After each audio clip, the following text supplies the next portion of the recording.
Now to talk about this some more, we're joined by Liu Zhiqin, Senior Fellow of the Chongyang Institute for Financial Studies at the Renmin University of China.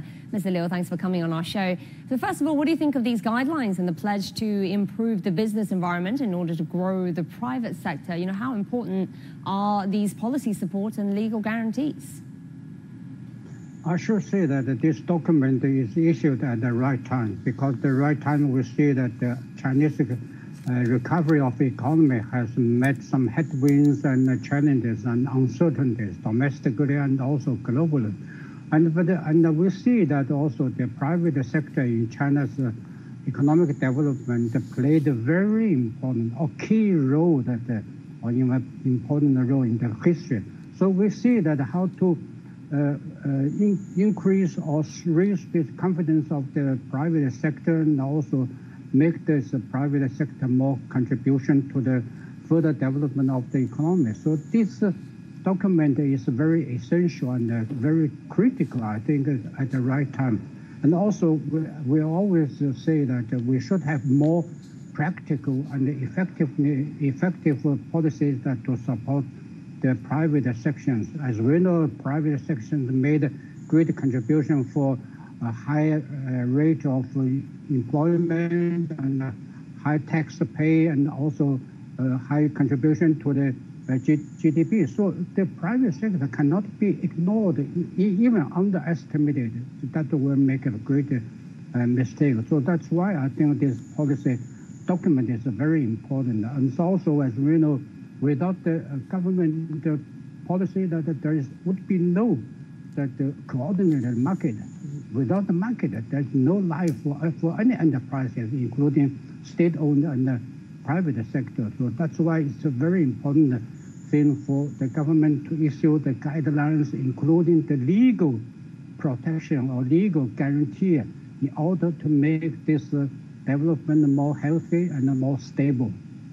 But the authorities also described the private sector as a new force to promote Chinese modernization and an indispensable foundation for high-quality development. How so, and what concerns of the private sector needs to be addressed? As we know, the private sector has always been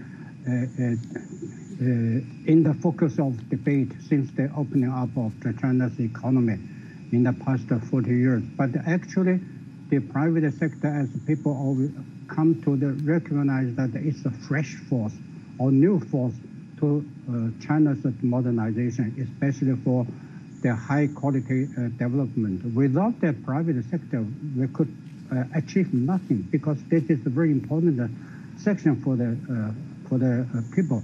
As we know, the private sector have mass production and also increased productivity, innovative, and also enthusiasm. That make a great confidence to the whole nation, so for the development. So in this way, that we can see that the private sector plays so even more important role before.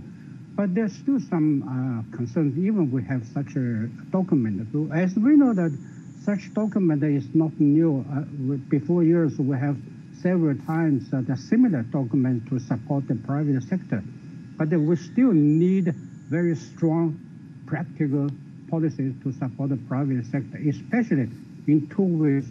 First, all these policies should be unified. That means in the whole country, everywhere, in the West, in Middle, or in the East, all the unified policy, all the local government should treat the private sector as the central government instructed. And the second is quite important thing, that all these documents and the regulations should be right implemented, because they cannot always remain in paper or in document.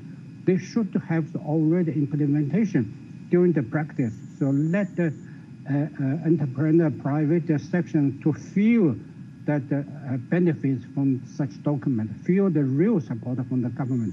This is quite essential to implement this document in the short time. Thank you so much for your insights. Appreciate it. Liu Zhiqin with the Chongyang Institute.